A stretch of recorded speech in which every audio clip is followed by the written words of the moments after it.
Ampun. Ya, yang pertama kami ucapkan terima kasih atas kehadirannya Bapak Ibu yang telah hadir di tempat ini pada hari ini, yang telah membantu kami untuk melaksanakan tugas. Kami sebagai calon guru penggerak yang angkatan 11 ini mendapat tugas untuk melakukan diseminasi. Nah, oleh karena itu pagi ini kami mengundang Bapak Ibu dan sekali lagi terima kasih atas kehadirannya. Sebelum kita mulai acara hari ini, karena ini acaranya tunggal hanya diseminasi saja, mungkin sebaiknya supaya acara ini lancar tanpa kendala kita sama-sama berdoa terlebih dahulu. Bapak Ibu dipersilakan berdoa menurut agama dan kepercayaan masing-masing. Berdoa dimulai.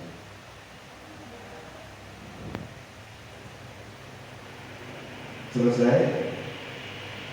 Ya, terima kasih. Kita langsung saja ya Bapak Ibu. Ini bentuknya penyampaian materi, tapi nanti kalau ada hal-hal yang perlu kita diskusikan saja. Yang pertama, Bapak Ibu perlu saya sampaikan, materi kita yang akan kita sama-sama pelajari hari ini itu ada 7 poin ini.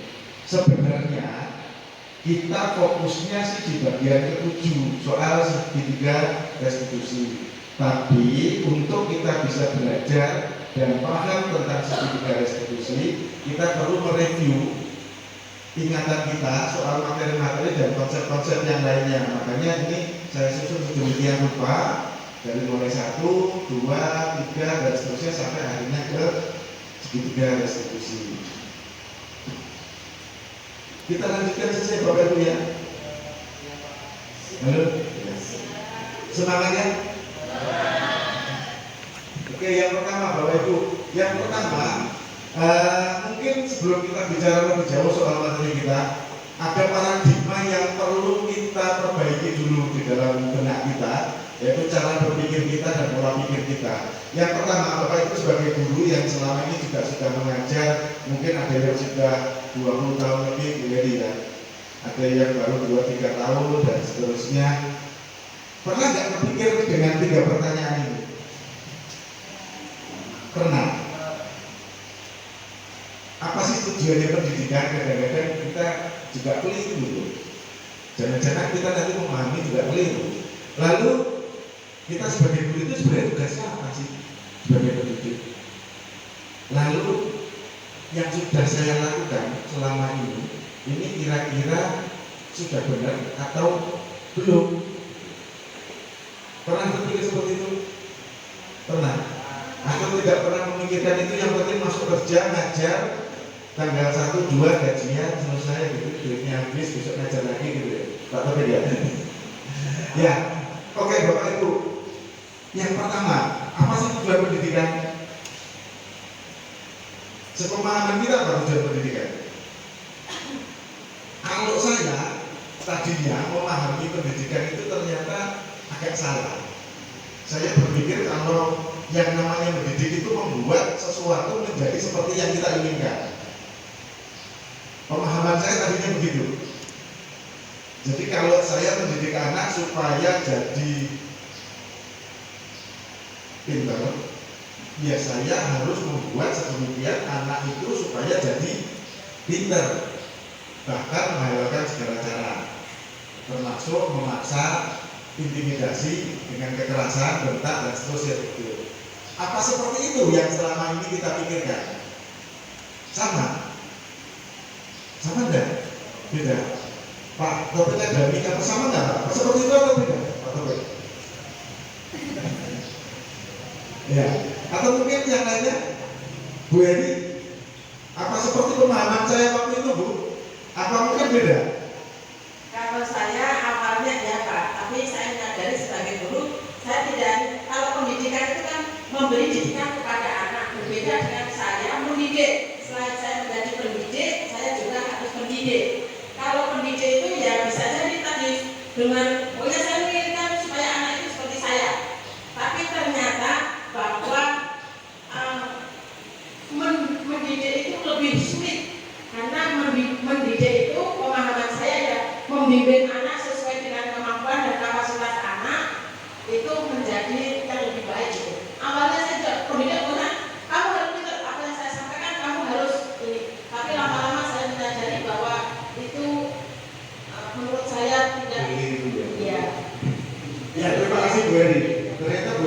mewakili kita semua. Bapak Ibu, daripada kita pusing-pusing, kita kan punya satu tokoh menjadi figur panutan kita soal pendidikan ya.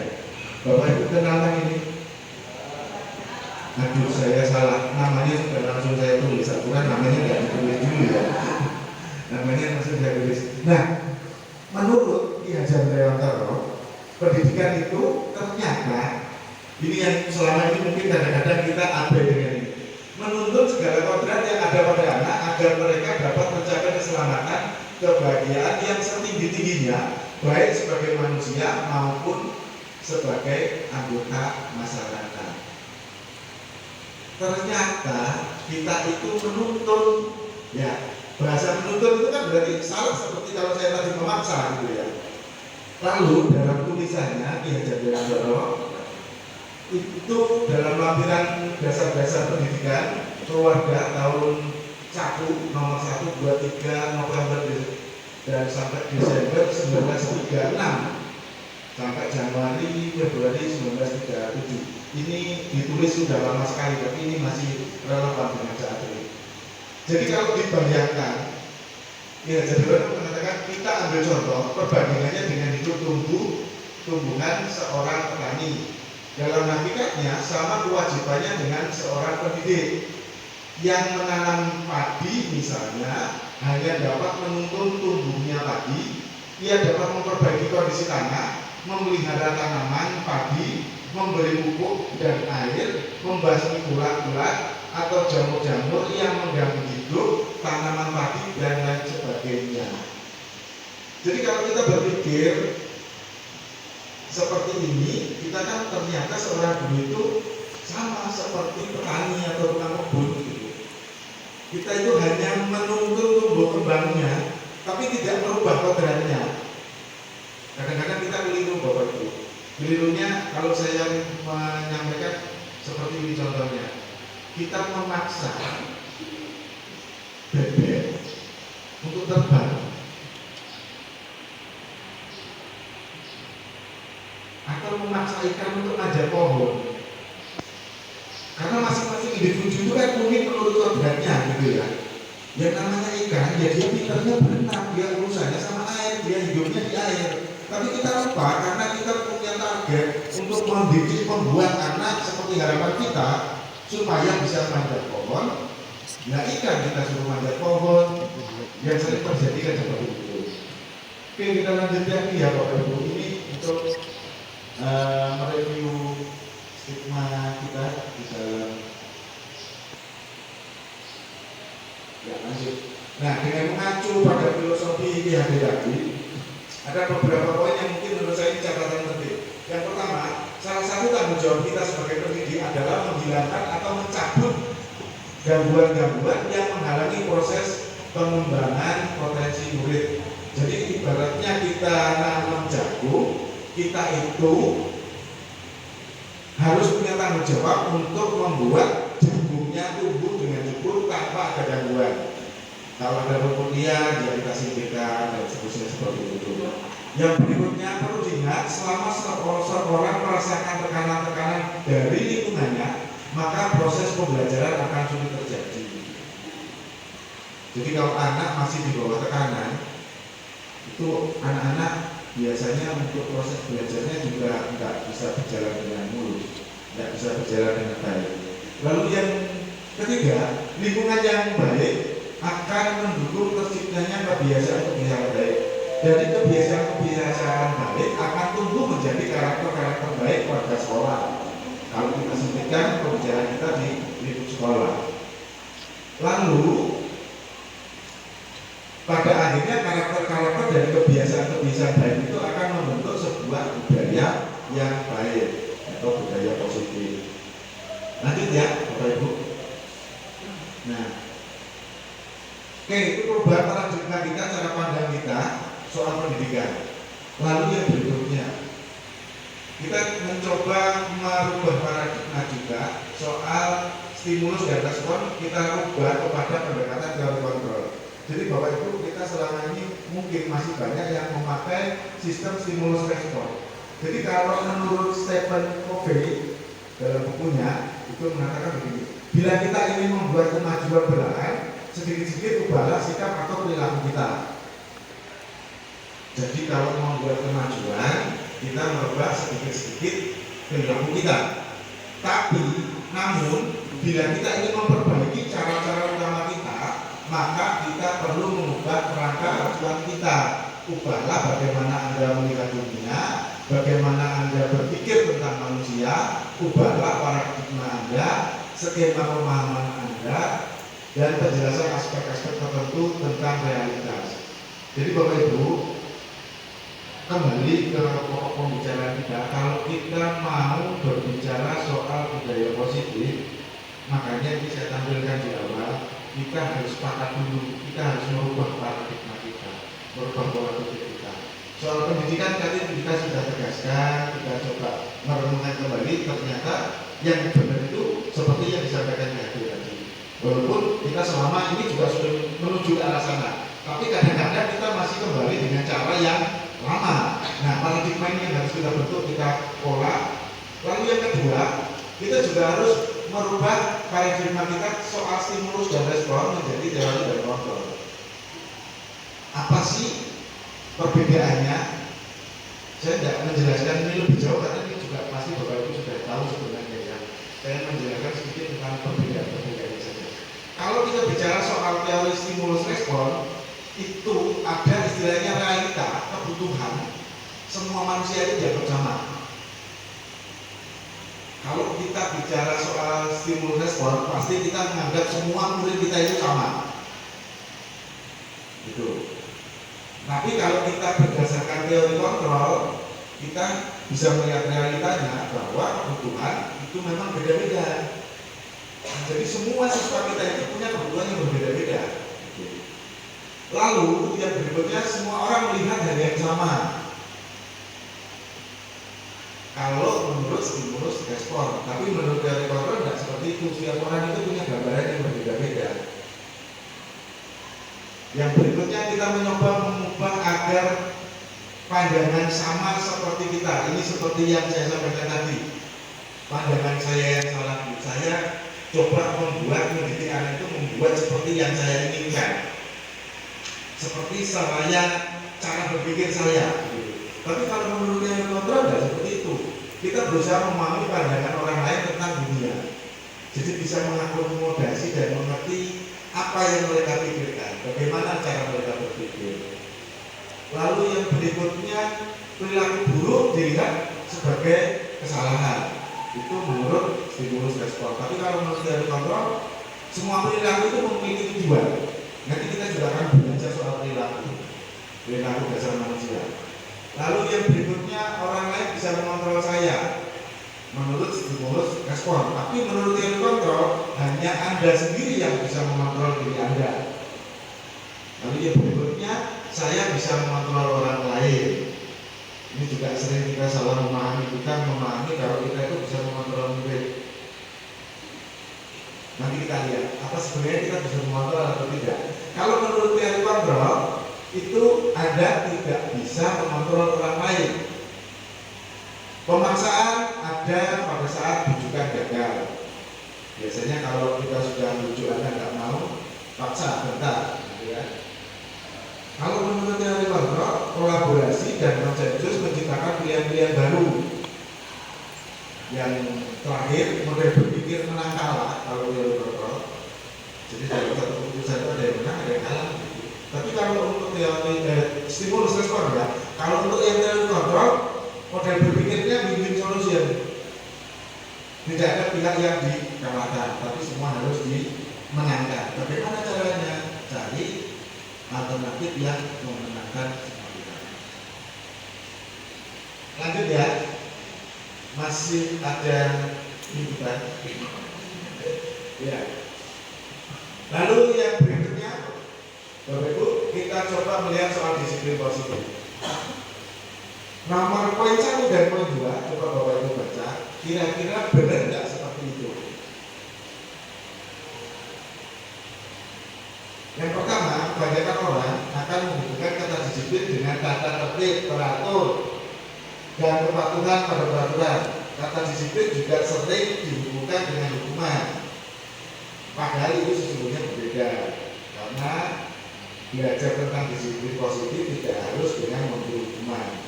Justru itu adalah salah satu alternatif terakhir dan kalau perlu tidak digunakan sama sekali. Di awal kalimat sering kita berpikir seperti itu. Ya, kalau kebanyakan orang itu memang berpikirnya begitu ya. Termasuk saya dulu dari kalau sekarang berbeda. Lalu yang kedua, kebanyakan guru berpendapat bahwa kalau siswa itu bisa disiplin, pasti mereka akan belajar. Setuju nggak? Kalau siswa itu disiplin, pasti mereka akan bisa belajar. Setuju nggak? Pak Taufik setuju. Yang lainnya?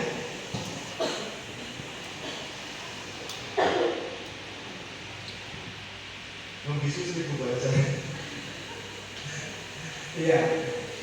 Jadi Bapak Ibu, ini yang sering kita pikirkan. Kita berpikir begitu. Tapi apakah ini benar atau salah? Kalau yang pertama saya langsung tuliskan di situ kalau itu sebenarnya benar. Nah untuk yang kedua saya tidak tuliskan apakah itu benar atau salah. Coba nanti kita lihat berdasarkan teori-teori selanjutnya. Nanti di belakang ada beberapa pertanyaan untuk kita renungkan. Lanjut ya, Bapak Ibu ya. Nah, kalau menurut Ki Hajar Dewantara, saya banyak ambil referensinya dari Ki Hajar Dewantara karena ya ini panutan kita di bidang pendidikan nasional. Ki Hajar Dewantara menyatakan bahwa di mana ada kemerdekaan, di situ harus ada disiplin yang kuat.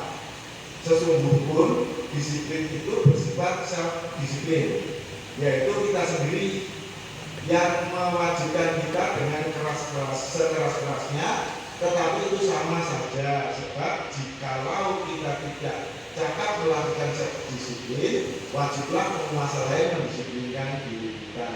Dan peraturan demikian itulah seharusnya ada di dalam suasana yang merdeka. Ya, ini bahasanya mungkin agak enggak seperti bahasa sekarang ya, karena ini dikutip dari tulisan beliau. Jadi intinya begini, kalau kita menjadi manusia merdeka, itu yang paling harus ada di dalam diri kita itu adalah disiplin.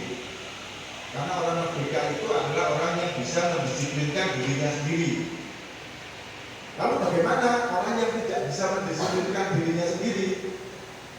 Pasti harus ada pihak lain yang mendisiplinkannya, kan begitu ya. Dengan kata lain orang itu tidak akan bisa merdeka.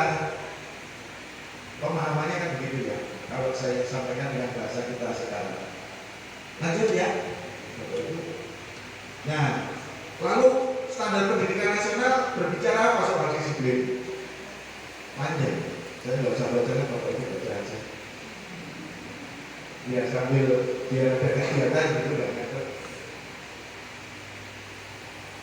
Dalam rangka menciptakan lingkungan yang positif, maka setiap warga sekolah dan pemangku kepentingan perlu saling mendukung, menghayati, dan menerapkan nilai-nilai kebajikan yang telah disepakati bersama.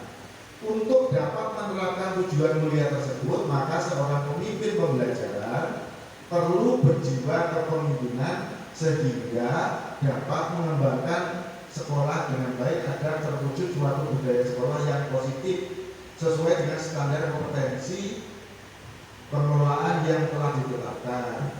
Tujuan mulia dari penerapan berdisiplin, santun, jujur, peduli, bertanggung jawab, dan merupakan pembelajar sepanjang hayat sesuai dengan standar kompetensi lulusan yang diharapkan. Nah, standar pendidikan nasional soal kedisiplinan menyampaikannya seperti itu. Lanjut ya. Lalu seperti yang sudah kita sering bicarakan sehari-hari dan juga sudah sering kita lakukan, Bapak Ibu, kita sudah memakai kurikulum merdeka. Di kurikulum merdeka itu tujuan utamanya adalah membentuk pelajar yang memiliki profil Pancasila. Sebenarnya apa sih? Bapak Ibu bisa baca. Ya, merupakan ciri karakter dan kompetensi yang diharapkan untuk diraih oleh peserta didik yang didasarkan pada nilai-nilai luhur Pancasila. Jadi sebenarnya tujuan pembelajaran kita dalam kurikulum Merdeka supaya anak didik kita endingnya itu punya nilai-nilai luhur Pancasila. Itu saja. Poinnya di sini. Nah, nilai-nilai luhur Pancasila ini apa saja? Untuk kegunaan profil Pancasila sudah saya kunci baca ya, baru saya ambil saja. Nah, ini dimensinya. Ada 6 dimensi.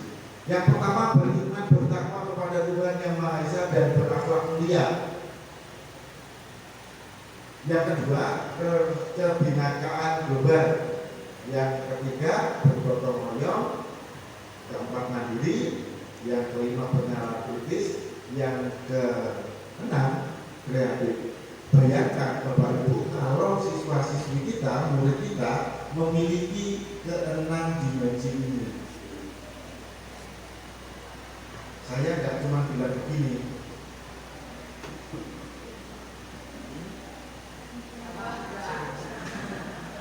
Sama bawah juga, ya. Jempol empat-empatnya naik semua, gitu kan. Ya, cuma ada enam, tapi ternyata untuk mencapai ini kan sulit sekali, gitu ya. Mungkin kita bisa fokus, yang nomor 1 beriman bertakwa. Tapi ternyata karena kita fokus di sana, kita lupa soal benalar kritisnya. 1, 2, 3 bisa tercapai dengan baik, ternyata kreativitasnya kurang. Nah, ini semuanya kan harus berjalan seimbang. Ending dari pendidikan kita di setiap sekolah itu adalah membuat anak-anak kita memiliki 6 dimensi ini. Lanjut. Nah, udah lanjut, saya tahu Bapak Ibu mulai capek dan jenuh melihat saya karena kebetulan saya tidak ganteng. Sekarang kita main-main dulu lah. Nah, topik kita duduk, silakan cari pasangan berdua-dua agak terdekat. Saya mau coba ini coba ke sini, mana coba dekatkan ke sana. Tak jujur apa diri sendiri. Ya, berdua. Nah, ini karena bertiga cowoknya, saya tidak menyarankan Pak Martin untuk cari teman perempuan. Jadi salah satu ngabur ya. Oke, ini berdua sudah. Permainannya sederhana Bapak Ibu. Bapak Ibu bayangkan. Ini siapa yang mau jadi A, siapa yang mau jadi B, silakan dipilih sendiri ya.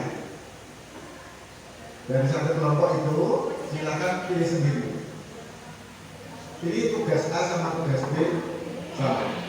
Jadi intinya gini, untuk A yang Bapak Ibu yang memposisikan diri sebagai A adalah tugasnya mengepalkan tangan salah satu saja, nggak usah dua-duanya. Ya. Tadi sudah sarapan kan ya? Wah pasti. Saya tadi dikasih mie juga, nggak tahu dari mana. Terima kasih ya sudah kasih mie. Ya, mengepalkan tangan. Coba bayangkan kalau di tangan kita itu ada sesuatu yang sangat berharga. Jadi tidak pengen itu diambil orang lain. Lalu Bapak Ibu yang A berusaha menahan itu supaya tidak dibuka orang lain. Apapun caranya. Yang A. Lalu yang B punya tugas mencoba dengan cara apapun, boleh mengintimidasi, boleh menggadik, boleh menggelitik, boleh menawarkan uang, ditukar duit juga boleh. Kalau ada duit, terserah bagaimana caranya. Bapak Ibu yang B mencoba membuka tangannya yang A. Siapa yang mau jadi A tunjuk tangan? Yang A. Ayo dari masing-masing kelompok yang A tunjuk tangan. Berarti yang sampingnya yang mana? Coba kita lihat seberapa energi kita yang tadi pagi dipakai untuk sarapan itu bisa berfungsi saat ini. Ya, sudah. Ini kalau saya jadi Bu Heri menang saya. Kalau orang kalah gitu ya pasti buka tangannya.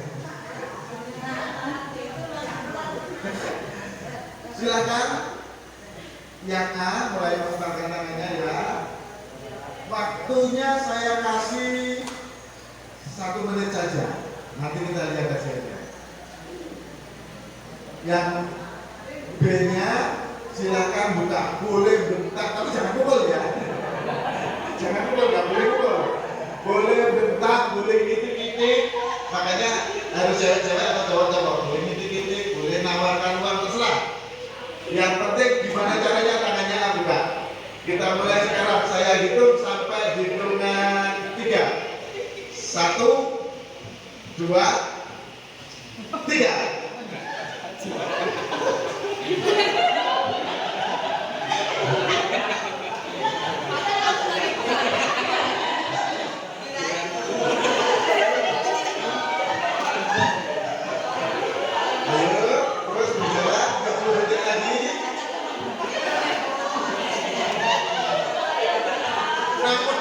Boleh, tapi nggak boleh gigit beneran, Pak. Kalau ngapain? Ya, cukup, sebentar. Cukup ya. Ada yang terbuka atau tidak, saya nggak tahu. Coba nanti ya. Bapak Ibu yang B pengen balas dendam nggak? Yang A pengen balas dendam nggak? Ya, coba sekarang kita balik. Saya hitung 3. Kita balik. Yang B jadi yang dendam, yang A yang buka. Ya. 1, 2, 3.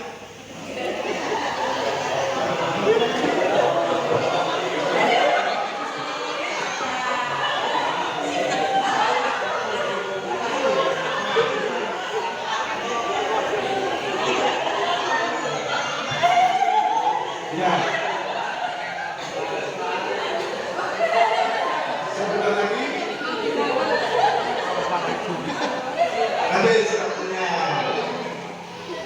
Oke, sudah ya. Ada yang ngapain nangis? Oke, Bapak Ibu, ayo kita coba lihat. Apakah A atau B membuka kepala tangan? Bapak Ibu, tapi yang A buka enggak tangannya? Enggak. Enggak ada yang sampai terbuka. Enggak ada.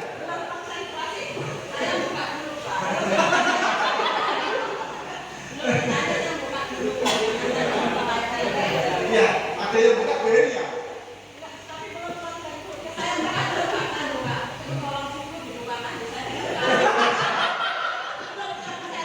Jadi alasan gue ini tadi buka ya.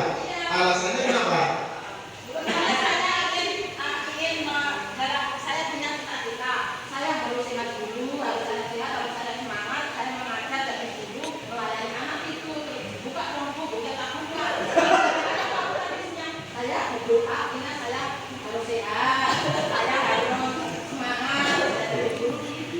Jadi tertipu tadi ya.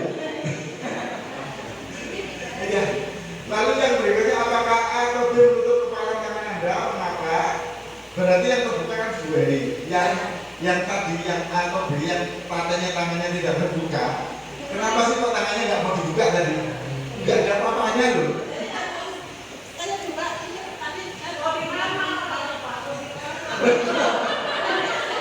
Ibu,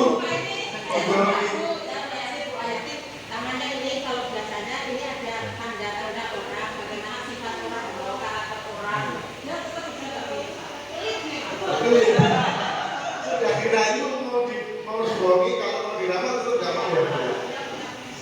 Oke, jadi Bapak Ibu sebenarnya gini, saya cuma mau tanya di sini, sebenarnya buka atau tidak tangan itu yang punya kuasa siapa? Kita sendiri kan? Iya. Mau dibentak seperti apapun, mau ditakut-takuti, mau dibohongi, mau dirayu seperti apapun, kalau kita nggak pengen buka ya nggak terbuka. Tapi kalau memang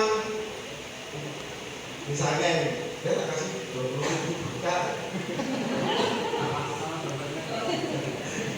lumayan lah 20.000 gitu ya, buka. Itu kan tetap itu sebenarnya yang buka kita. Kita hanya termotivasi karena ada duit 20.000 kan gitu ya.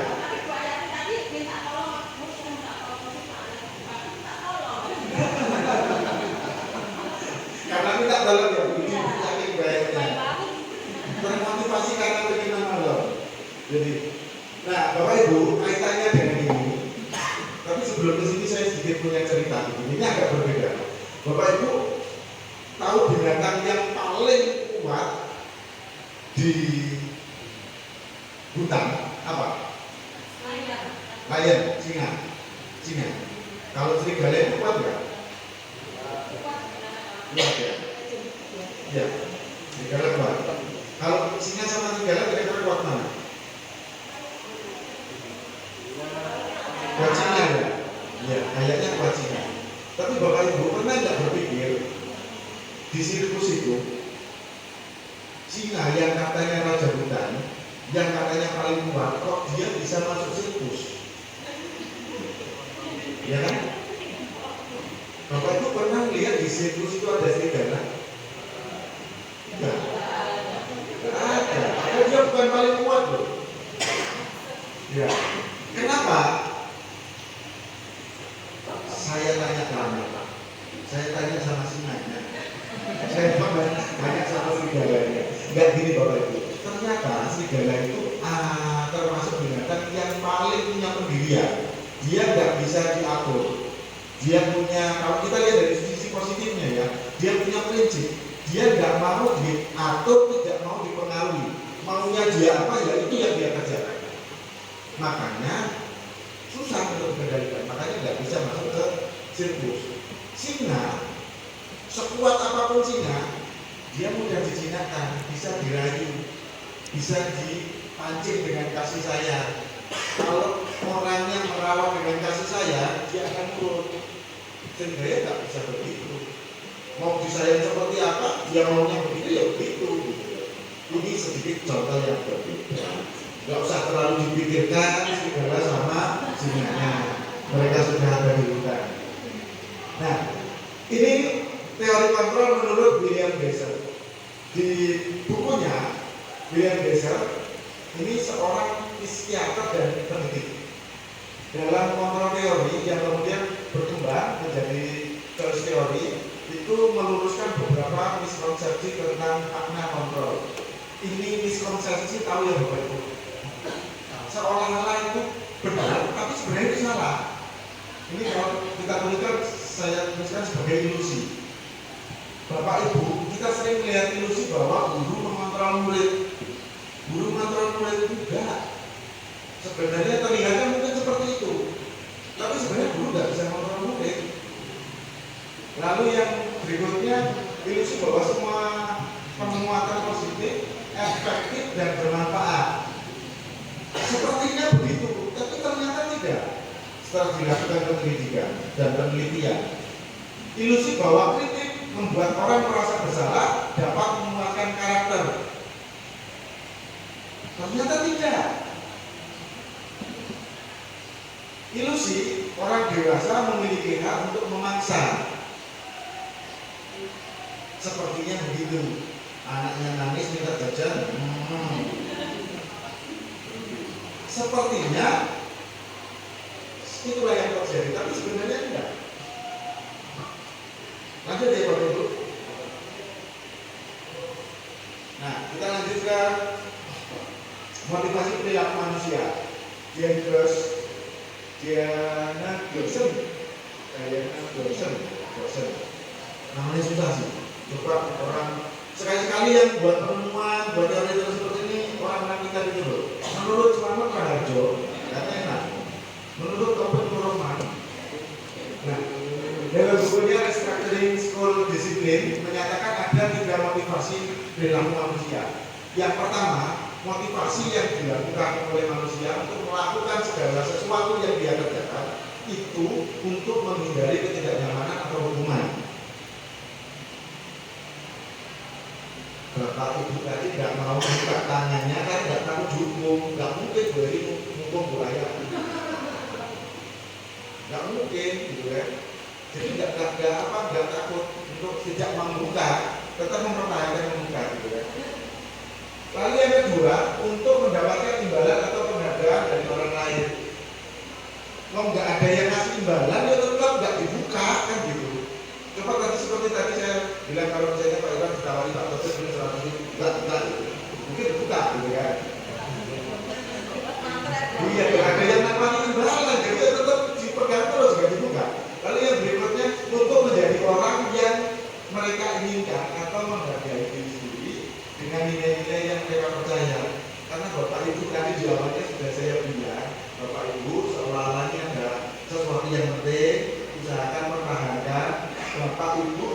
menjaga nilai-nilai itu. Saya terus mempertahankan ini. Dirayu-rayu ya, tapi ada yang belum mulai ya, ambil celah dari saya. Nah, dari ketiga motivasi perilaku manusia ini, ternyata kita tadi sudah tanpa sadar menjadi contoh. Kita tadi melakukan perilaku yang mana? Kita takut, makanya nggak ada yang buka tangan kan? Apakah kita mendapatkan imbalan? Kalau nggak ada yang nawarin imbalan, itu nggak ada juga bagi yang buka tangan. Kita yang ketiga, karena kita percaya kalau ini nggak boleh juga. Lanjut ya. Nah, tujuan dari menanamkan disiplin positif ini untuk menanamkan motivasi yang ketiga. Jadi Bapak Ibu, saya ulang lagi, sebenarnya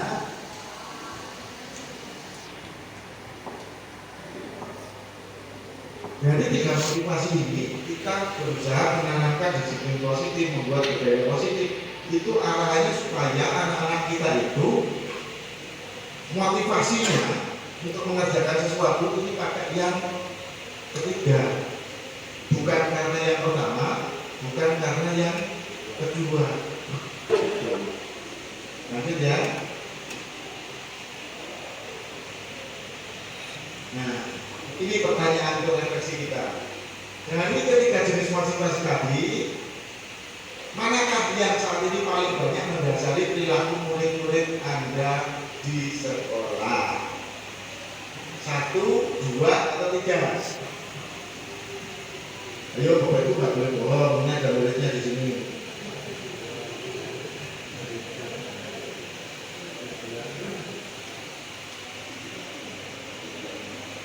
Ya, ini saya buka tangan ya. Kira-kira murid-murid kita itu berperilaku motivasinya yang mana? 1, 2. Anak-anak yang datang pagi tidak telat itu kira-kira kenapa? Kita takut jumpo. Dia itu motivasinya yang pertama. Dia nggak mau telat itu menghindari ketidaknyamanan, menghindari hukuman. Nanti kalau aku telat sama Bu Mai suruh nyambut rumput. Gitu, kayaknya seperti itu ya. Benar nggak? Lalu yang berikutnya tadi, kebanyakan tadi kita simpulkan yang pertama sama kedua ya, motivasinya ya. Yang berikutnya strategi apa yang selama ini diterapkan untuk menanamkan disiplin positif pada murid-murid Anda? Bagaimana hasil perilakunya? Biasanya kalau mau didisiplinkan murid itu kira-kira gimana? Gimana? Baiknya cuma satu ya? Oke.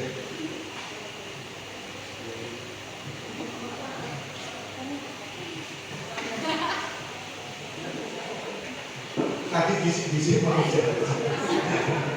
Ya, gimana Pak? Enggak? Oh. Iya. Ini perilaku salah, tapi jangan ditiru ya Bapak Ibu. Ini kalau saya lakukan sama murid salah. Dia tertawakan, dia saya kasih tugas. Ini salah, tapi jangan ditiru ini. Iya. Kira-kira selama ini strateginya seperti apa yang sudah diterapkan supaya muridnya disiplin? Silakan Mbak Bu Fani.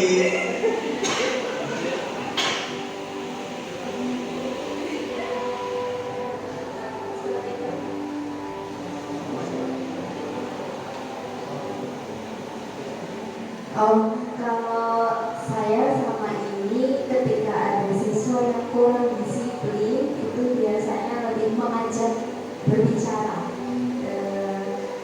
Misal si Ali yang kurang baik gitu Pak, nah, si Ali ini saya ajak berbicara. Tidak pernah saya langsung memarahi di tempat karena sebagai warga negara yang baik itu selalu mengakui hak asasi mereka Pak. Itu pertama. Itu kedua, biasanya kalau langsung di tempat, langsung kita dengan nada tinggi itu malah semakin menjadi-jadi, dia semakin menunjukkan rasa jati diri bangganya mereka bahwa oh ini saya bisa melawan diri saya gitu. Jadi saya lebih sering mengajak berbicara, atau kalau siswanya terlalu banyak ya terpaksa punishment berupa push up kayak gitu Pak.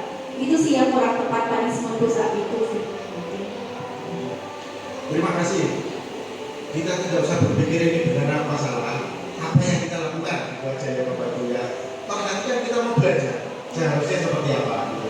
Itu yang sudah dilakukan Bu Ardi. Terima kasih Bapak Ibu, dikasih tepuk tangan bupatinya. Lalu karena tadi jawabannya Bupati harus dilanjutkan Bu. Nomor 3. Nilai-nilai kebajikan apa yang Anda berusaha tanamkan pada murid saat di kelas dan sekolah Anda? Dengan seperti itu tadi, Ibu maksudnya ingin menanamkan kebajikan seperti apa? Iya, dengan seperti itu saya ingin menanamkan pembentukan karakter karena seringkali di pembelajaran PKN itu saya memberitahu mereka bahwa karakter itu tidak akan pernah mereka peroleh dari penyampaian materi saya, tetapi karakter itu ada dari diri kalian kayak gitu. Jadi kenapa ibu tidak marah, tidak ini kayak gitu, karena perilaku seperti itu, perilaku baik itu munculnya dari dalam diri kalian kayak gitu Pak. Jadi saya selalu berusaha bahwa ketika mereka salah pun diberitahu, tapi ada sadar dari diri mereka gitu Pak. Cukup. Terima kasih. Kasih tepuk tangan Ibu nanti. Anda itu semua guru seperti Ibu. Ya, bukan saja Bapak Ibu. Materinya masih panjang. Ya, untuk yang intinya kan di belakang. Ini coba kita lihat dasar kita untuk yang bagian akhir tadi. Salah satunya kebutuhan dasar manusia. Bapak Ibu, kebutuhan dasar manusia itu menurut William Glasser itu ada 1, 2, 3, 4, 5. Mulai dari bertahan hidup, kasih sayang dan rasa diterima, kebebasan, kesenangan, dan penguasaan. Yang di dalam yang putih bertahan hidup itu bersifat fisik dan psikologi. Yang lingkarannya itu semuanya psikologi. Coba kita lihat satu-satu ya. Nah, kalau untuk kebutuhan bertahan hidup, saya sudah lapor katanya makan. Komponen fisiologisnya untuk bertahan hidup itu biasanya butuh kesehatan, rumah, makan, kebutuhan biologis sebagai bagian dari proses reproduksi termasuk kebutuhan untuk bertahan hidup. Untuk komponen fisiologisnya, kebutuhan ini meliputi kebutuhan rasa aman. Jadi aman itu termasuk kebutuhan untuk bertahan hidup. Lanjut ya. Lalu yang berikutnya itu butuh kasih sayang atau rasa diterima. Ini bersifat psikologis. Kebutuhan untuk disayangi dan diterima meliputi kebutuhan akan hubungan dan koneksi sosial, kebutuhan untuk memberi dan menerima kasih sayang, dan kebutuhan untuk merasa menjadi bagian dari suatu kelompok.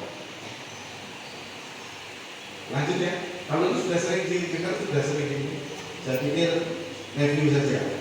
Yang berikutnya penguasaan atau kebutuhan pengakuan atas kemampuan. Ini bersifat psikologis. Kebutuhan ini berhubungan dengan kekuatan untuk mencapai sesuatu, menjaga kompeten, menjadi terampil, mencapai sesuatu, diakui atas prestasi, keterampilan kita didengarkan dan memiliki rasa harga diri. Ya, yang berikutnya kebebasan atau kebutuhan akan pilihan. Jadi ini juga bersifat psikologis. Kebutuhan untuk kebebasan adalah kebutuhan akan kemandirian, otonomi, memiliki pilihan dan mampu mengendalikan arah hidup seseorang.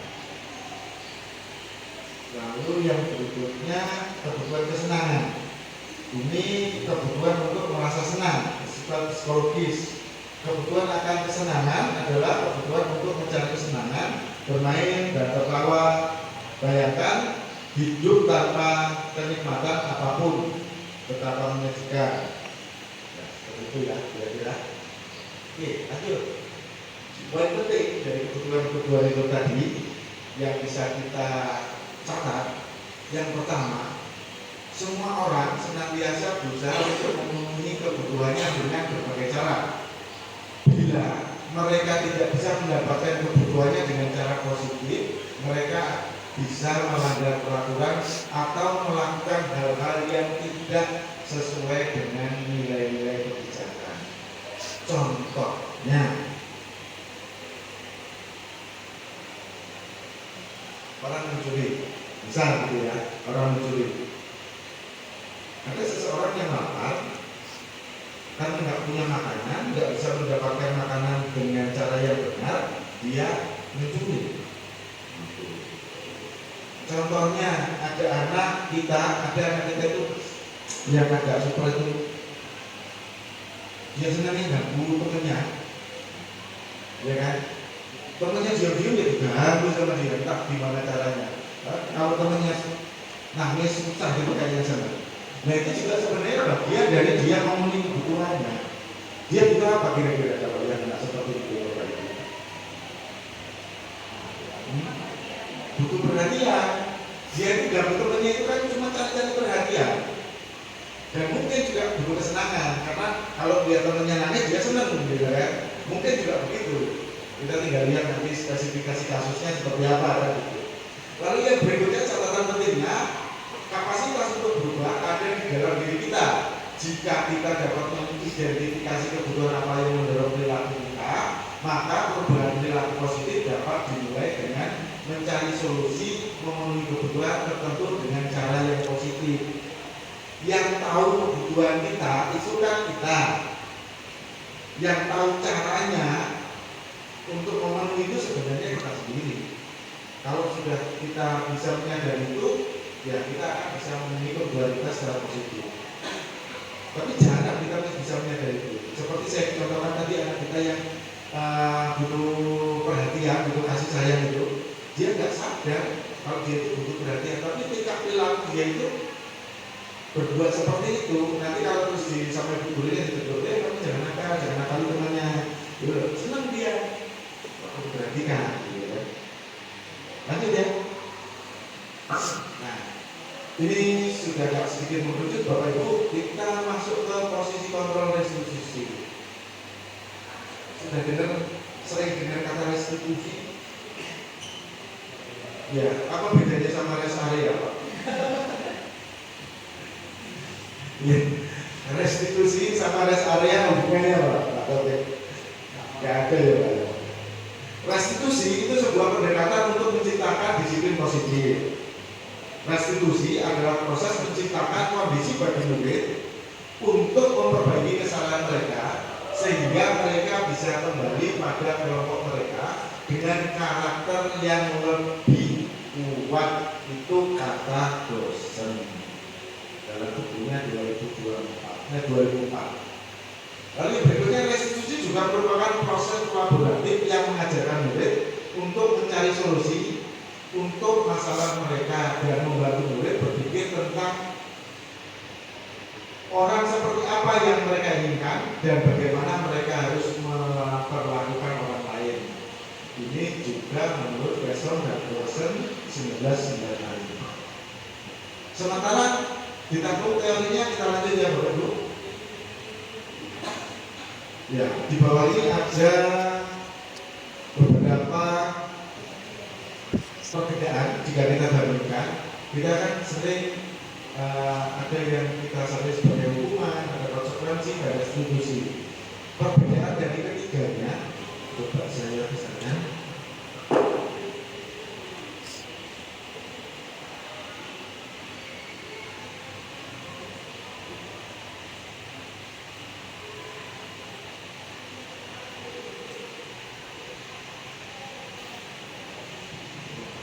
Bapak Ibu, sebenarnya sama-sama kita tahu ya, kalau model hukuman itu sebenarnya identitasnya gagal.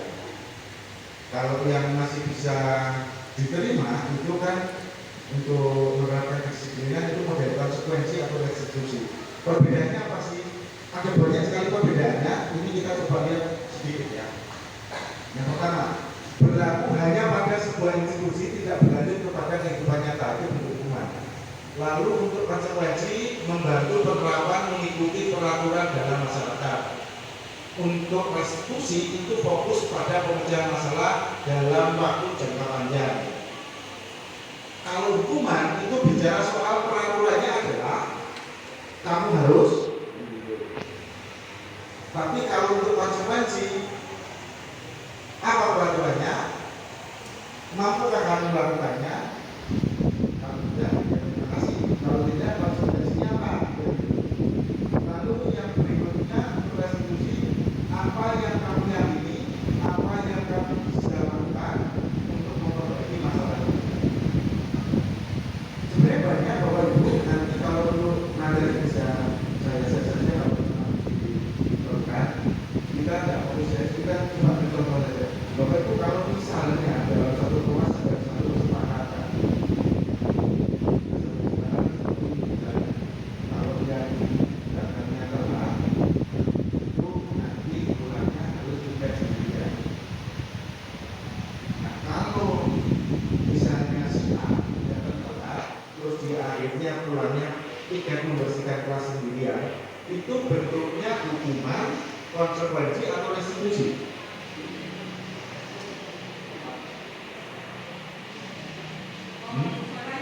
Konsekuensi, karena sudah disepakati terlebih dahulu. Kadang kita membedakan antara hukuman dan konsekuensi kan agak beda-beda tipis. Nah, yang bisa kita jadikan patokan, hukuman itu biasanya tidak disepakati, Bapak Ibu. Munculnya tiba-tiba. Ada siswa datang telat, tidak ada kesepakatan apa-apa, tapi sudah datang telat ya, mereka Bapak Ibu gurunya menghukum sudah keliling lapangan 2 kali, misalnya seperti itu bentuknya hukuman. Oke, untuk yang selanjutnya tidak usah dian semua ya. Yang penting untuk di sini Bapak Ibu ada yang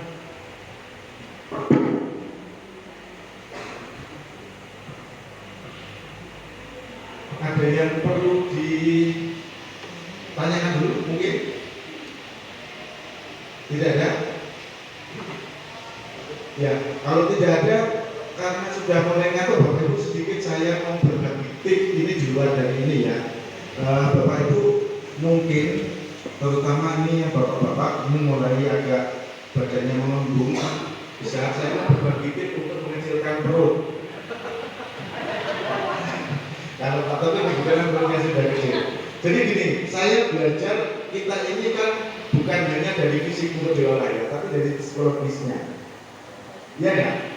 Ya, saya belajar begitu. Ternyata untuk bisa perut kita kecil itu bukan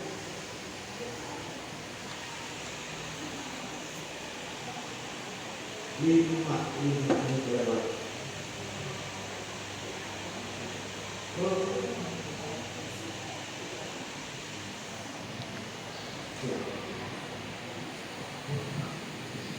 Untuk posisi kontrol Bapak Ibu, kita itu punya ada 5 posisi kontrol. Menurut ini masih lama menurut dari dosen pendekatan restitusi itu ada 5 posisi kontrol yang sering dilakukan dulu. Yang pertama itu penghukum. Nanti Bapak Ibu lihat kita masuknya yang mana ini. Yang pertama penghukum, biasanya menggunakan hukuman fisik verbal. Orang-orang menjalankan posisi penghukum senantiasa mengatakan bahwa sekolah memerlukan sistem alat yang dapat menertibkan murid dengan lebih dalam lagi. Terus biasanya model-model guru yang seperti ini berpikirnya tidak ada cara yang paling benar kecuali cara saya. Ya, kita lihat teman kita dari begitu enggak nanti, tapi nggak usah sebut nama ya. Nah, biasanya kata-kata yang keluar itu seperti ini. Aku lihat orang saya, awas kalau tidak. Kamu selalu saja salah. Ya, seperti itulah. Selalu dan seterusnya begitu. Ini model penghukum. Lalu ada model yang kedua. Model kalau penghukum gini saja sebelum kita lanjutkan. Kira-kira benar nggak ya Bapak Ibu kayak gitu? Jadi kita belum belajar teori lebih lanjut. Tapi kira-kira kalau model penghukum itu benar nggak? Enggak kayaknya. Kalau pembuat rasa bersalah ini model seperti ini. Ini biasanya orangnya lemah lembut, ya. Pada posisi ini biasanya guru bersuara lebih lembut, baik-baik gitu lah. Cuma pembuat rasa bersalah ini akan menggunakan keheningan yang membuat orang lain merasa tidak nyaman, bersalah atau rendah diri. Kata-kata kata-kata yang keluar biasanya ibu sangat kayaknya saya terus pikirnya ibu gitu ya. Ibu sangat kecewa sekali dengan kamu. Berapa kali Bapak harus memberitahu kamu ya? Gimana coba kalau orang tua kamu tahu kamu berbuat begini? Kamu kok gak kasihan sih sama Bapak? Bapak lo udah capek-capek ngajar, kamu ribut. Ada kan yang suka gitu ya? Ada. Itu berarti kita dalam posisi pembuat merasa bersalah. Bapak Ibu, di posisi ini murid akan merasa memiliki penilaian diri yang buruk. Dia akan merasa dia sangat bersalah ya. Dan biasanya dia merasa mengecewakan orang-orang yang sudah disayangi. Ada atau pernah kita mengalami yang seperti ini? Ya, jangan sebut merek. Lalu posisi yang ketiga, kontrol yang ketiga itu kontrol sebagai teman. Guru pada posisi ini biasanya akrab sama murid. Terus di sini posisi ini biasanya guru mengambil kontrol dengan kedekatan sebagai teman. Biasanya bahasa-bahasa yang keluar, ayolah bantu Bapak, ini Bapak loh, masa bantu Pak Sunda gak mau? Ayo nanti gak bantuan Bapak selama ini, ya sudah kali ini tidak apa-apa, nanti itu dari sekarang. Ini yang teman. Ini ada posisinya dari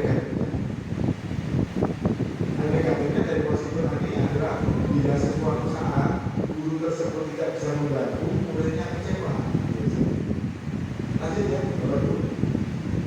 Terus posisi pemantau berarti mengawasi. Pada saat kita mengawasi itu kan bertanggung jawab atas perilaku. Biasanya pemantau itu orangnya tertib administrasi. Biasanya karena pemantau itu berdasarkan dari data-data. Pertanyaannya yang sering keluar itu, peraturannya apa?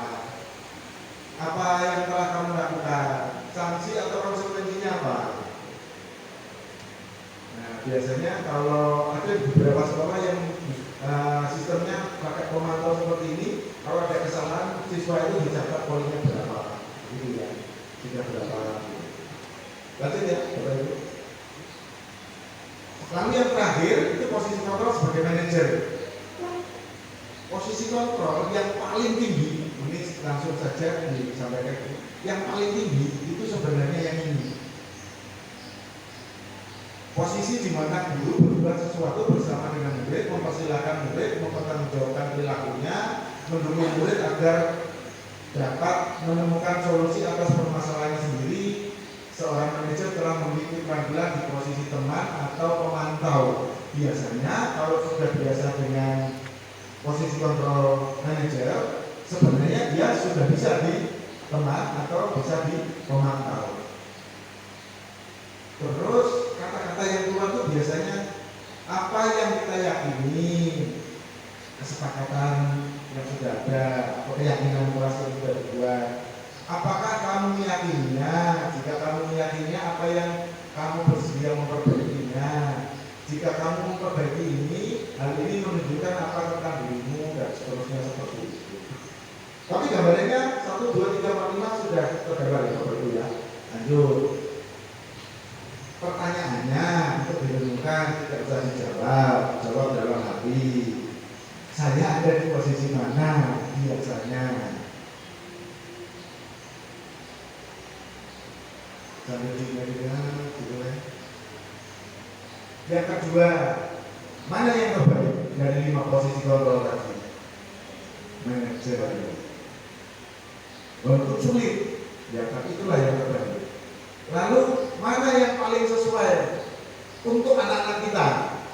Saya tidak bicara teori, tapi bicara praktek.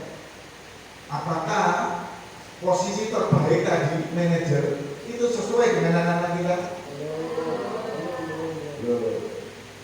Belum dicoba. Sudah dicoba Pak? Ya. Masih merintis ya Bapak Ibu. Ya, untuk posisi yang selama ini kita jalani, kita kita lihat, kita bayangkan gitu kan. Lalu mana yang terbaik sudah terbayang yaitu di posisi manajer. Walaupun kadang-kadang manajer juga nanti dia sebagai pemantau atau teman, tergantung situasinya. Nah, mana yang paling sesuai? Kita mengarahkan ke manajer. Tapi pada saat kondisi anak-anak kita belum bisa diperlakukan kalau kita sebagai manajer, ya kadang kita sebagai pemantau atau dulu sebagai teman. Nah, kalau Bapak Ibu coba ini saya punya tabel untuk perbandingan. Ini mungkin bisa membantu.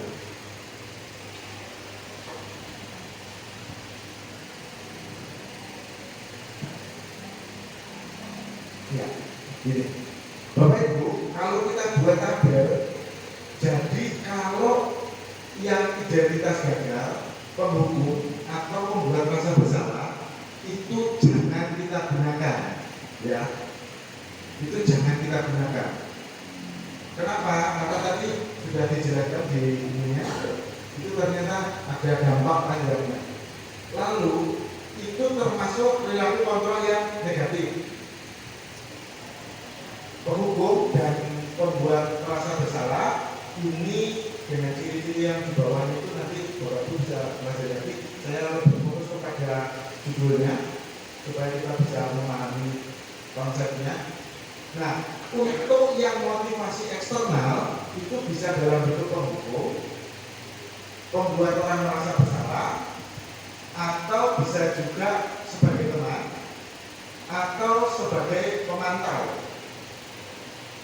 Untuk teman dan pemantau ini sudah bisa dikatakan posisi kontrol yang positif. Baik. Tapi tidak bisa untuk jangka panjang. Kenapa? Karena motivasinya masih eksternal. Kalau tadi kita belajar tentang motivasi perilaku manusia ada 3. Kalau motivasinya itu masih eksternal, itu tidak akan bertahan jangka panjang. Contohnya, kalau seorang melakukan sesuatu karena ada penghargaan atau takut karena hukuman, pada saat dia tidak mendapat penghargaan atau tidak ada hukuman, dia tidak akan melakukan apa yang dia lakukan. Bayangkan begini, kalau Bapak Ibu misalnya tanpa harus ke sekolah absen setiap jam 8 sampai jam 4, itu tidak ada konsekuensi apa-apa, gajinya tetap jalan, apakah Bapak Ibu akan datang tiap hari dan absen? Nah, ya. Kalau enggak, berarti motivasi Bapak Ibu masih motivasi yang eksternal, gitu ya? Ya. Kalau saya nggak ngajar, apa nanti saya takut disindir-sindir Pak Sunda atau bilang itu pada sekolah? Kalau masih motivasinya itu, berarti kita masih di motivasi eksternal. Itu kurang baik. Nah, untuk yang manajer, ini kan lebih kepada motivasi intrinsik, motivasi dari dalam. Jadi bagaimana kita menimbulkan motivasi anak itu dari dalam dirinya. Nah, kalau motivasinya sudah dari dalam, anak itu tidak akan terpengaruh oleh kondisi di luar seperti apapun. Mau ada hadiahnya atau tidak, mau ada dimarahi atau tidak, ya dia kalau memang sudah datang pagi karena pengen rajin, ya datang pagi saja. Kita lanjutkan tadi ya, Ibu. Ya masih sedikit. Ini untuk keyakinan kelas. Ya, Bapak Ibu pernah dengar soal keyakinan kelas? Yang sering dengar peraturan kelas biasanya. Ya, agak sedikit berbeda. Keyakinan kelas itu apa sih Pak? Apa bedanya dengan peraturan kelas? Bapak Ibu begini, keyakinan kelas itu bersifat lebih abstrak daripada peraturan yang rinci dan konkret. Keyakinan kelas berupa pernyataan-pernyataan universal. Pernyataan-pernyataan keyakinan kelas senantiasa dibuat dalam bentuk positif. Keyakinan kelas sebenarnya tidak terlalu banyak sehingga mudah diingat dan dipahami oleh semua warga kelas. Keyakinan kelas sebaiknya sesuai sesuatu yang dapat diterapkan di lingkungan tersebut. Semua warga kelas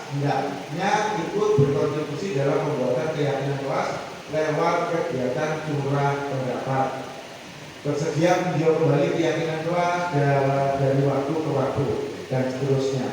Nah, sebenarnya begini, kalau saya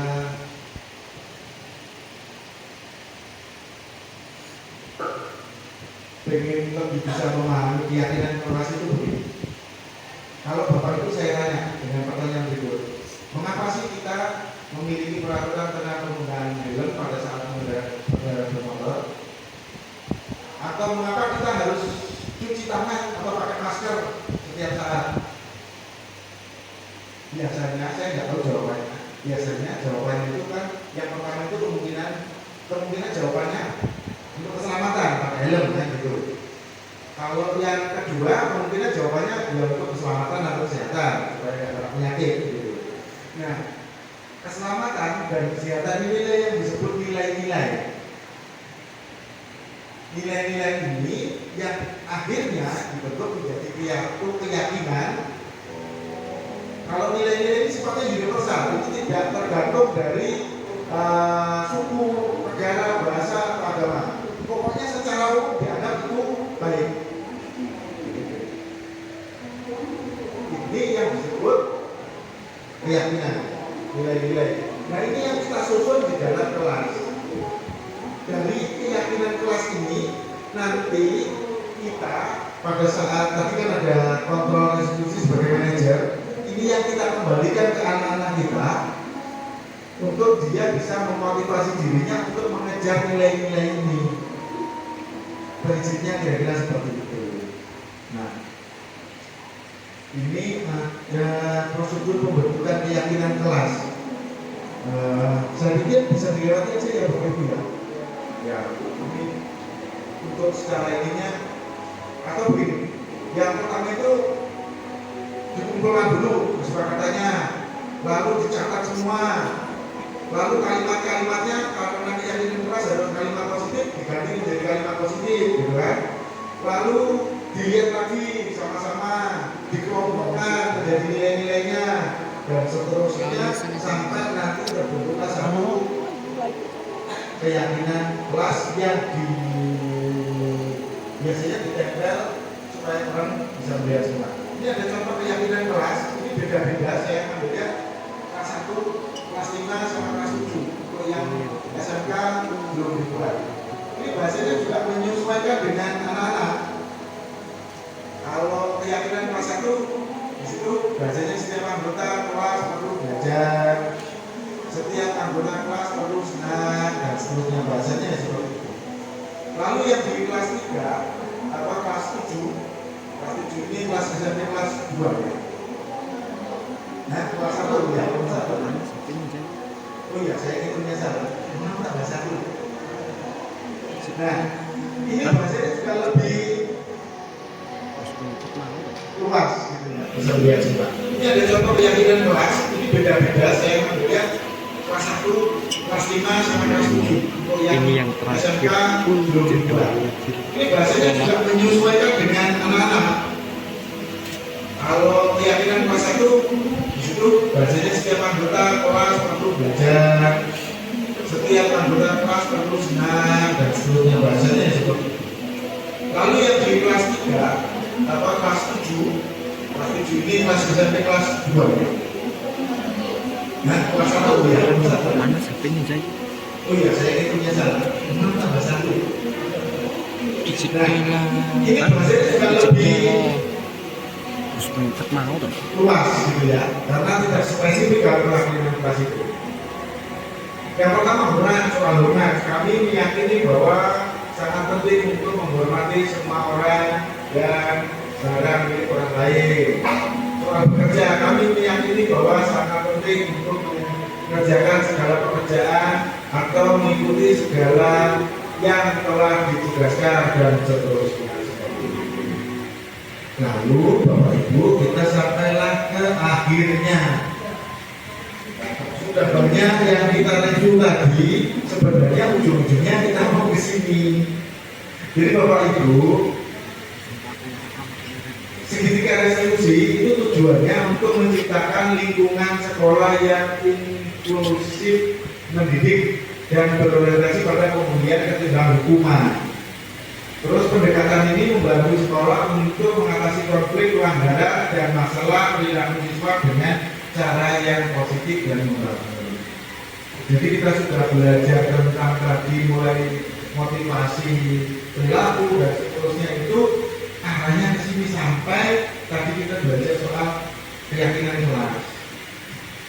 Di sini untuk posisi kontrol kita kan diharapkan menjadi posisi kontrol manager. Untuk melakukan posisi kontrol manager, kita pendekatannya biasanya memakai segitiga konstitusi. Segitiganya terbaca, ya terlihat tapi tidak terbaca. Ya, dari segitiga ini Bapak Ibu saya coba. Ini ada 3 bagian. Yang pertama ini menstabilkan identitas yang di bawah ini. Lalu yang kedua ini validasi tindakan yang salah. Lalu yang berikutnya yang terakhir menyatakan keyakinan, menanyakan keyakinan. Nah, di sini juga ada. Tindakannya 1, 2, 3 dari segitiga konstitusi. Langkah pertama itu berdasarkan value kontrol, kita semua akan melakukan hal terbaik yang bisa kita lakukan. Dasarnya itu. Pertama kita harus menstabilkan identitas. Lalu yang kedua, validasi tindakan yang salah. Pada prinsipnya dalam teori kontrol kita kan semua perilaku itu punya alasan. Berarti kan begitu ya. Setiap tingkah laku kita, perilaku kita itu pasti punya alasan, punya dasar. Kenapa kita begitu? Lalu yang ketiga menanyakan keyakinan. Nah, dengan keyakinan yang sudah kita susun, kita sepakati seperti keyakinan kelas dan seterusnya tadi, itu menjadi titik di mana anak ingin menjadi sesuatu seperti yang sudah mereka yakini. Nah, itu dalam teori kontrol kita motivasi anak secara internal untuk kembali meyakini keyakinan nilai-nilai yang besar yang tadi mereka sudah sepakati itu. Langkah pertama menstabilkan identitas itu ini bagian dasarnya.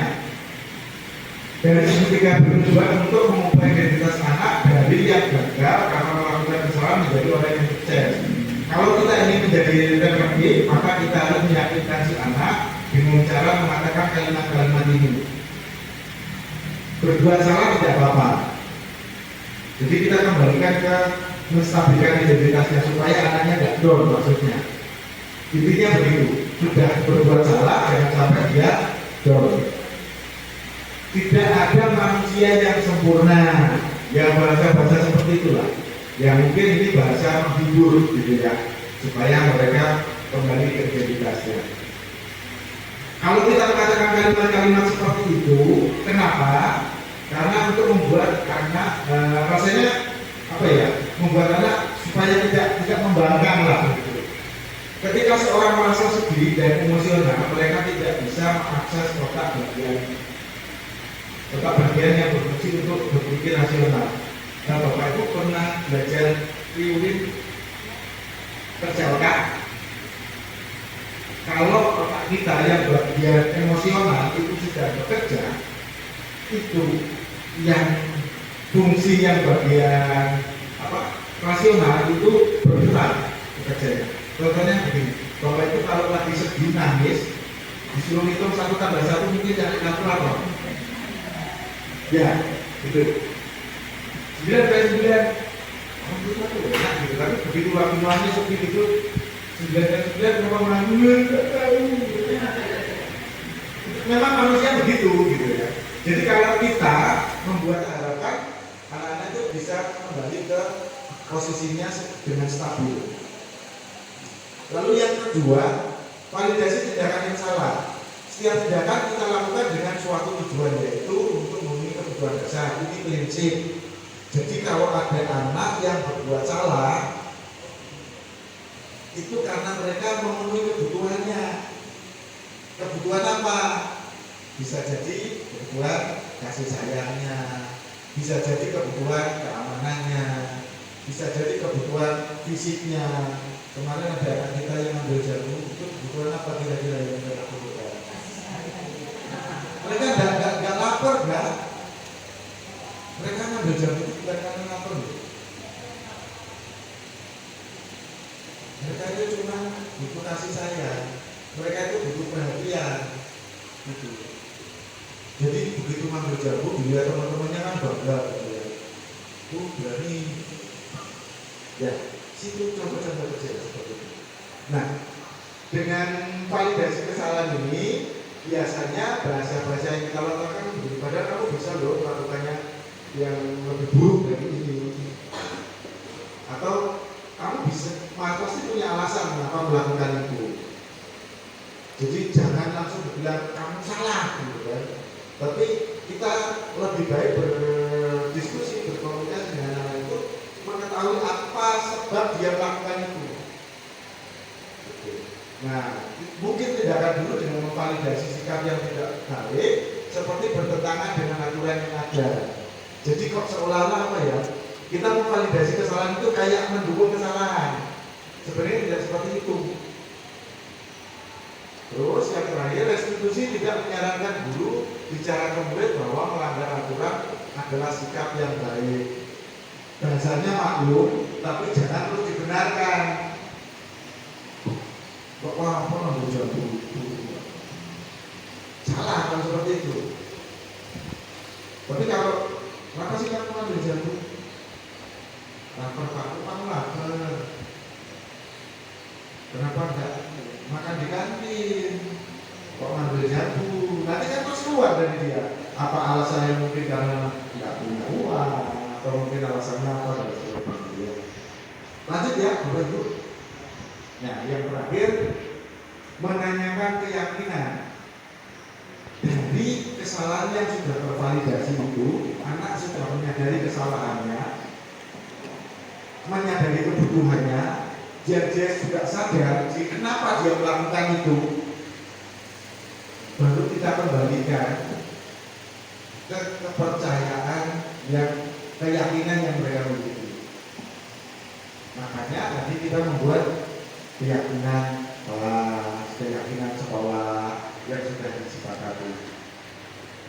Nah, dari sini pertanyaan-pertanyaannya ya mungkin biasanya apa yang sudah kita percaya dengan kelas atau keluarga, apa nilai-nilai umum yang kita sepakati, atau bayangkan tentang kelas yang ideal dan seterusnya. Atau mungkin kalau di kasus anak yang itu bisa ditanyakan. Pertanyaan ini kira-kira seperti apa? Untuk menanyakan keyakinan. Ya? Ya? Kamu udah siap belajar? Belum? Oh, tidak itu menanyakan keyakinan untuk penyelesaian kasus. Tadi saya ambil contoh, misalnya kasus setelah anak mencuri jagung. Kita sudah buat stabilitasnya, sudah yang kedua tadi memvalidasi kesalahannya, dia sudah sadar kesalahannya, baru kita ingatkan ke nilai-nilai universalnya. Kalau tidak, kalau ini kan umum tidak ada keyakinan kelas di sana. Ya, gimana contohnya Bu Eni?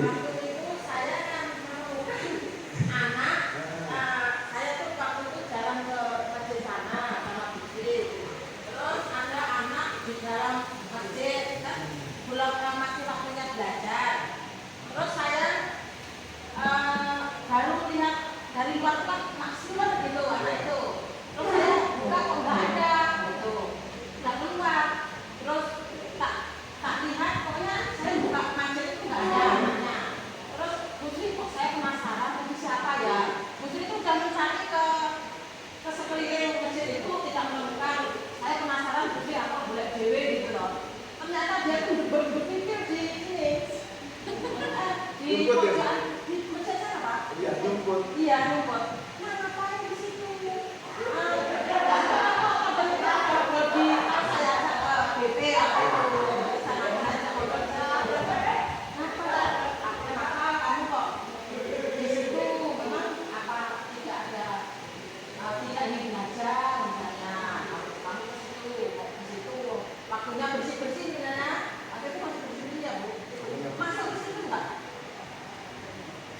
Ya, ya bisa Bu. Itu tadi kan kalau penyelesaian sebagai kontrol sebagai manajer dengan restitusi kan ada 3 tahapan ini. Yang pertama tadi kan sama dengan identitas. Jadi waktu ikut aja itu kan pastinya ibu tidak langsung menyalahkan, gitu kan? Tidak langsung menyalahkan. Ya diajak ngobrol, bila perlu kan ditanya kenapa di sana dan seterusnya seperti itu. Ya kurang-kurang lebih bahasa seperti inilah gitu ya. Ya kalau misalnya saya nyebut Bu, nyebut nggak apa-apa sih, cuman ini kan waktunya belajar. Nyebut nggak apa-apa sih, itu kan mungkin awal-awalnya itu bagian dari menstabilkan ini. Lalu yang berikutnya validasi kesalahannya. Anak itu harus sadar kalau lagi belajar dia nyebut itu salah, gitu kan? Nah, memvalidasinya bagaimana? Nah, kalau di sini kan bahasa-bahasa validasi ini kan padahal kamu bisa melakukan yang lain. Kalau dia bilang kenapa kamu nyebut, misalnya begitu, saya ngantuk Bu. Nah, kan bisa izin kenapa harus sembunyi di sana, gitu kan? Nah, dia sudah menyadari kalau di sana itu sebenarnya salah, gitu kan? Lalu yang terakhir tahapannya menanyakan keyakinannya. Kalau misalnya pada waktunya belajar, terus dia melarikan diri, benar atau salah? Salah. Bukan dia menyadari bahwa itu salah. Lalu yang benarnya bagaimana? Itu yang disebut menanyakan keyakinannya. Setelah dia tahu benarnya bagaimana, lanjutkan. Sekarang cara memperbaikinya gimana? Jadi kita harus begini. Gambarnya tapi paling kita sudah tergambar ya. Itu gambarnya seperti itu. Karena waktunya pendek. Kapan-kapan nanti kita lanjut lagi diskusi ngobrol soal ini asik kok. Nah, cuma pertanyaannya kan gini sekarang. Oke, segala institusi itu ideal untuk menyelesaikan persoalan siswa. Terus di sana itu implementasi pendekatan kita sebagai control manager. Yang jadi masalah, sudahkah kita mengimplementasikan itu walaupun tidak sama persis? Ya, Bapak Ibu, ini pengalaman saya. Begitu saya kemarin belajar soal ini, saya pikir-pikir, iya saya sudah melakukan, tapi tidak lengkap ketiga sisinya. Saya cuma melakukan 1-2, misalnya begitu. Saya melakukan 2-3, ketiga sisinya lengkap. Gitu. Kalau Bapak Ibu pernah mengalami sudah, gitu ya. Sudah. Jadi kalau yang backup biasanya kalau teori backup kan ini sudah ada. Lalu yang berikutnya apa semua persoalan siswa harus diselesaikan dengan pendekatan kontrol segitiga restitusi? Pertanyaannya begitu. Nah, ini butuh jawaban. Kira-kira gimana? Apa semua persoalan siswa itu harus diselesaikan dengan itu? Bu Heri tidak. Alasannya nanti Bu ya. Yang lainnya?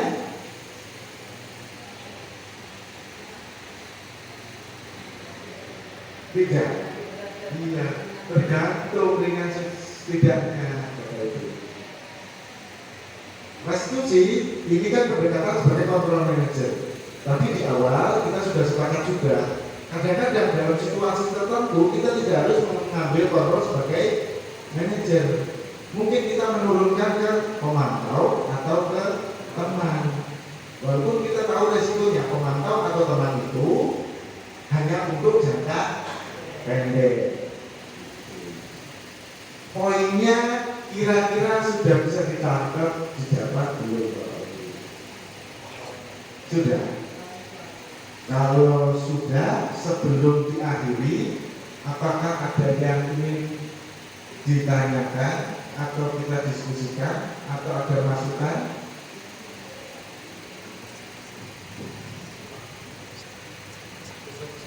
Cukup? Ya, cukup Bapak Ibu. Mungkin sambil jalan nanti kita di Kompol juga masih bisa bicara soal ini dilanjutkan ya. Saya rasa karena kita juga ini jamnya kan mungkin Bapak Ibu dulu juga masih ada yang punya jam. Ya, kita akan akhiri saja. Sekali lagi terima kasih atas kehadirannya Bapak Ibu. Kalaupun ada yang memang ini baru sebagai pancingan, belum lengkap pembicaraannya, diskusinya, nanti kita lanjutkan lagi di komunitas belajar kita. Sekian, terima kasih, dan jika ada salah-salah saya mohon maaf. Sekali lagi terima kasih atas kehadirannya dan selamat melanjutkan aktivitas.